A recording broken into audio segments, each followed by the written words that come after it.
ఒకప్పుడు రాజకీయాలు అంటే ప్రజలకు సేవ చేయటమే పరమావధిగా ఉండేది. ఇప్పటి రాజకీయాలు అసలు అంటే వాటిని నిర్వచించలేని పరిస్థితి అయిపోయింది. పూర్తిగా వ్యాపారాత్మకం అయిపోయినాయి. వ్యక్తిగత కక్షలు కార్పణ్యాలు కూడా రాజకీయ ఎత్తుగడల్లో ఒక భాగం అయిపోయింది. మన ఆంధ్రప్రదేశ్లో అయితే అది ఇంకా ఎక్కువగానే కనపడుతూ ఉంటుంది. సో అలా చూసినప్పుడు ఇక నుంచి కొత్త శాఖలు కొన్ని పెట్టాల్సి వస్తుందేమో అనిపిస్తూ ఉంది నాకైతే.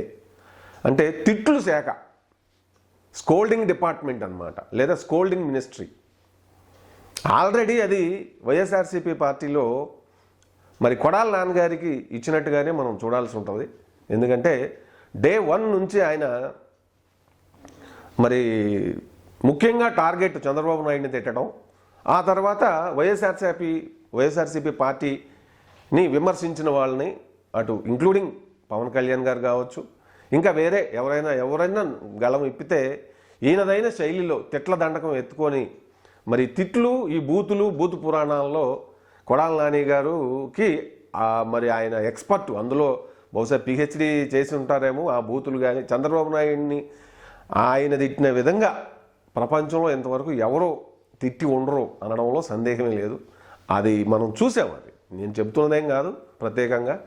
అసలు ఎక్స్ట్రీమ్కి వెళ్ళిపోవడం మరి అసలు అంటే ఇప్పుడు రాజకీయాల్లో విమర్శలు ప్రతి విమర్శలు చేసుకోవడం అనేది సర్వసాధారణంగా ఉంటుంది. పాలసీల గురించి విమర్శించుకోవటం, పార్టీల యొక్క విధి విధానాల గురించి విమర్శించుకోవటం, అది అంతర్భాగం ఉన్నతమైన రాజకీయ విధానాల్లో. అదంతా కరువైపోయిన పరిస్థితి మనం చూస్తూ ఉన్నాం. సో దానికి అంటే ముళ్ళును ముళ్ళుతోనే తీయాలి అన్నట్టుగా మరిగా తిడతా ఉంటే ఇటువైపు కూడా చూస్తూ ఉండరు కదా. వీళ్ళ వైపు నుంచి కూడా ఒక ఆయన ఎమర్జ్ అయ్యారు. ఆయనే సీనియర్ మోస్ట్ లీడర్ తెలుగుదేశంలో, మరి ఉత్తరాంధ్ర సింహంగా ఇప్పుడు వీళ్ళు చెప్తా ఉన్నారు. ఆయనే చింతకాయల అయ్యన్న పాత్రుడు గారు. 6 సార్లు ఎమ్మెల్యేగా గెలిచిన చరిత్ర ఉంది, మంచి వాగ్దాటి. మరి ఈ మధ్యకాలంలో ఆయన అంటే అంతకుముందు ఎప్పుడు నాకు ఇది లేదు, కానీ ఈ మధ్యకాలంలో ముఖ్యంగా ఈ 4.5 ఏళ్ల కాలంలో ఆయన కొడాల నాని గారికి కౌంటర్గా అన్నట్టు కనపడతా ఉంది. జగన్ గారిని ఆయన కూడా గట్టిగా తిట్టడం, అంటే చంద్రబాబు నాయుడు గారిని కొడాల నాని గారు తిడితే లేని తప్పు, నేను తిడితే తప్పేంటి అన్నట్టుగా ఆయన తిడతాం. మరి దానికి తగ్గట్టుగా ఆయన జైలుకి వెళ్ళడం కూడా జరిగింది. ఆయన మీద కొన్ని కేసులు పెట్టడం, ఇవన్నీ మనం చూసాం. ఈ మధ్యకాలంలో కూడా మళ్ళీ ఇప్పుడు రీసెంట్గా ఆయన ముఖ్యమంత్రి గారిని ఉద్దేశించి కొంచెం ఘాటుగా మరి ఆల్మోస్ట్ 420 అనడం. నేను అంటలేదు, గూగుల్ సెర్చ్ చేస్తే అది వస్తుంది, జగన్ పేరే వస్తుందని చెప్పడం, ఇవన్నీ కూడా నిజంగా ఇది ప్రజాస్వామ్యానికి వీళ్ళు ఏం చెప్పాలనుకుంటున్నారు అనేది బాధాకరం. ఇది ఉన్నత పదవుల్లో ఉన్నవాళ్ళు ఉన్నత లక్ష్యాల దిశగా రాబోయే జనరేషన్కి ఒక మార్గదర్శకంగా ఉంటే వాళ్ళు 10 కాలాల పాటు చరిత్రలో ఉంటారు. కానీ తొడలగొడతాలు, నరుక్కోటాలు, తిట్లు, బోయపాటి సీను గారి యాక్షన్ సినిమాల్లో డైలాగుల్లాగా మన తెలుగు నాట ముఖ్యంగా ఏపీలో రాజకీయాలు తయారవటం నాకు నిజంగా బాధ కలిగిస్తూ ఉంటుంది. మరి వీళ్ళు ఏం చెప్పాలనుకున్నారు రాబోయే తరానికి? ఇప్పుడు కొడాల నాని గారు చేసినది రైట్ అని సమర్థించలేం, దానికి కౌంటర్గా ఇప్పుడు వీళ్ళు చేస్తున్నది తప్పనలేం.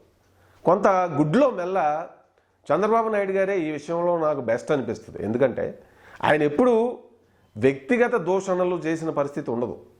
గమనించండి, ఆయన పరిపాలనా విధానాలపైన భిన్న అభిప్రాయాలు ఉన్నాయి, అందరూ సమర్థించరు, నేను కూడా సమర్థించను కొన్ని. ఫస్ట్లో ఆయన వచ్చినప్పుడు అసలు వ్యవసాయాన్ని తీవ్ర నిర్లక్ష్యం చేశారు, అది దారుణం. దానికి తగ్గ ఫలితం చూశారు 2004లో. సో అంటే మొత్తం మీద అంటే వ్యక్తిగత దూషణలు లేకుండా రాజకీయం మాట్లాడలేరా? సో ప్రజలు మనం అటువంటి నాయకులను అసలు ఎంకరేజ్ చేయటమే తప్పు అంట నేనైతే.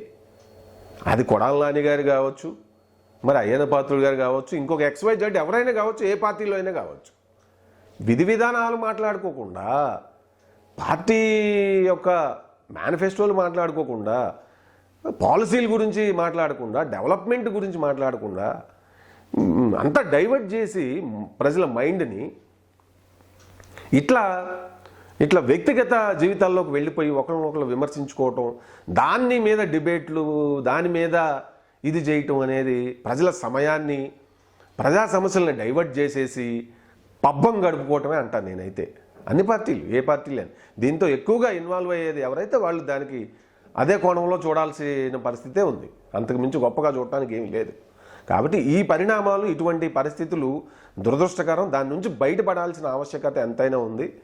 ఈసారి ఇక నుంచైనా మన రాజకీయ నాయకులు రాబోయే తరాలకి, యంగ్ జనరేషన్కి, పొలిటికల్ అంబిషియస్ పీపుల్కి ఒక ఉన్నతమైనటువంటి పాతకాలపు విలువలతో కూడినటువంటి రాజకీయాలు పూర్తిగా వస్తాయని నేనైతే ఆశించను. అంత ఆశ లేదు, కానీ కొంత అయినా కనీసం ఇప్పుడు ముఖ్యమంత్రి జగన్ గారు అలాగే పవన్ కళ్యాణ్ గారు విమర్శించుకునేది చూస్తే, పవన్ కళ్యాణ్ గారు అంటే ఒంటి కాళ్ళ మీద లేస్తారు. వైఎస్ఆర్సీపీలో కొంతమంది ఆయనకి 3 పెళ్ళిళ్ళు అయినాయి, 30 పెళ్ళిళ్ళు అయినాయి అని చెప్పి. అలాగే మరి జగన్ గారిని కూడా, పవన్ కళ్యాణ్ గారు కూడా కొంతవరకు మరి ఆయన బ్యాలెన్స్డ్గానే ఉంటారు. అంటే ఇప్పుడు వాళ్ళ గురించి ఒక మంచి మాట చెప్తే సమర్థించిందని, వాళ్ళ గురించి మరి వాళ్ళ అన్న మాటలు చెప్తే విమర్శించిందని తీసుకునే గ్రడ్జ్ పాలిటిక్స్లో గ్రడ్జ్ పాలిటిక్స్కి కూడా పునాదులు వేస్తూ ఉన్నారు మన రాజకీయ నాయకులు. అంటే ఆ సందర్భోచితంగా దాన్ని తీసుకొని వదిలేయటం కాదు, దాన్ని మనసులోకి తీసుకొని అధికారంలోకి వస్తే వాళ్ళని జైల్లో పెట్టడం, వాళ్ళపైన కేసులు పెట్టడం, వాళ్ళు ఇంకా ఎక్స్ట్రీమ్గా ఇబ్బంది పెట్టడం, ఇట్లా మనం చూస్తూ ఉన్నాం. దీనికి తెలుగుదేశం పార్టీ కూడా ఏమైనా శుద్ధపూస అంటే చెప్పలేము. అది పూర్తిగా శుద్ధపూస, క్లీన్ చిట్ అని చెప్పడానికి లేదు. రాజకీయ కక్షలకి, కార్పణ్యాలకి అన్ని పార్టీలు మన తెలుగునాట అంకురార్పణ చేసినాయి. ఎవరి స్థాయిలో వాళ్ళు పెంచి పోషించారు. కానీ ఈ మధ్య మరీ పెడధోరణ ఎక్కువైపోయింది. ఇది బాధాకరం. ఇది ఈ వ్యక్తిగత దోషణలు ఆపేసుకుని మరి ముఖ్యమంత్రి జగన్ గారు ఆయన్ని 3 పెళ్ళిళ్ళని, ఆయన స్థాయికి ఆయన పెళ్ళిళ్ళ గురించి ఇవన్నీ ఎందుకు? పార్టీ గురించి మాట్లాడచ్చు కదా. ఇప్పుడు ఆయన విమర్శించాలంటే నువ్వు ముందు వచ్చి ఇక్కడ పూర్తిగా ప్రజల్లో అందుబాటులో ఉండు నాయనా అంటే సరిపోదా? అది విమర్శే కదా. నువ్వు సినిమాలు చేసుకుంటా ఉన్నావు, అటు అంటావు, ఇటు అంటావు, నువ్వు ప్రజల్ని ఎందుకు ఇది చేస్తున్నావు అని చెప్పి అట్లా విమర్శించవచ్చు కదా. అది రాజకీయ విమర్శ అవ్వదా? సో అది వదిలేసి దత్తపుత్రుడు అని చెప్పి ఇట్లా చేయటం, అలాగా ఇది చేయటం అంటే అదొక వ్యూహమా? అదేం వ్యూహం? కాబట్టి నాయకులు కాస్త మెచ్యూర్డ్గా, కాస్త కన్స్ట్రక్టివ్గా, ఒకరినొకరు తిట్టుకోవటాలు, వీటితో ప్రెస్ మీట్లు పెట్టడం, డిబేట్లు పెట్టి మళ్ళీ ప్రజా సమస్యల్ని పక్కదారి పట్టించి, చాలా సమస్యలు ఉన్నాయి కదా ఆంధ్రప్రదేశ్లో. ఏ పార్టీ అధికారంలోకి వచ్చినా ఆ ఉద్దండం సమస్య ఎప్పటి నుంచో ఉంది, తెలుగుదేశం ప్రభుత్వం నుంచి ఉంది. అది పూర్తిగా అది పరిష్కారానికి వచ్చిందా? అసలు ఎందుకు ఆ సమస్య వస్తుందనే దానికి ఉందా ఇంతవరకు? జరగలేదు. రోడ్ల పరిస్థితి ఏంటి? అలాగే ఉద్యోగ ఎంప్లాయ్మెంట్ క్రియేషన్ ఏది? మరి సరే, ఉన్న ప్రభుత్వం ఏం చేసింది? రాబోయే వాళ్ళు ఎవరన్నా తెలుగుదేశం ప్రభుత్వం ఏం చేస్తుంది వస్తే? ఒకవేళ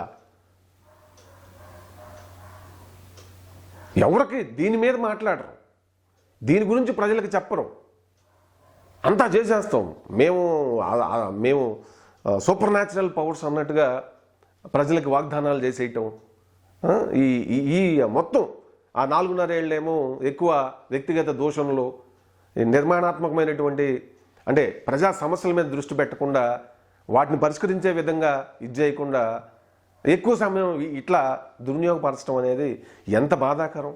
ప్రజలు ఆలోచించాలి, మనమే ఆలోచించుకోవాలి. ఇటువంటి నాయకుల్ని, ఈ తెట్ల దండకాలు కాబట్టి మరి ఇక పార్టీలు, ఆ పార్టీ అయినా ఈ పార్టీ, ఏ పార్టీకి అధికారంలోకి వచ్చినా తిట్లు శాఖ అనేది కూడా నెక్స్ట్ నుంచి ఉంటుందేమో అనుకుంటున్నాను నేనైతే. మరి మీరేమంటారు? మీరు కింద కామెంట్లు చేయండి.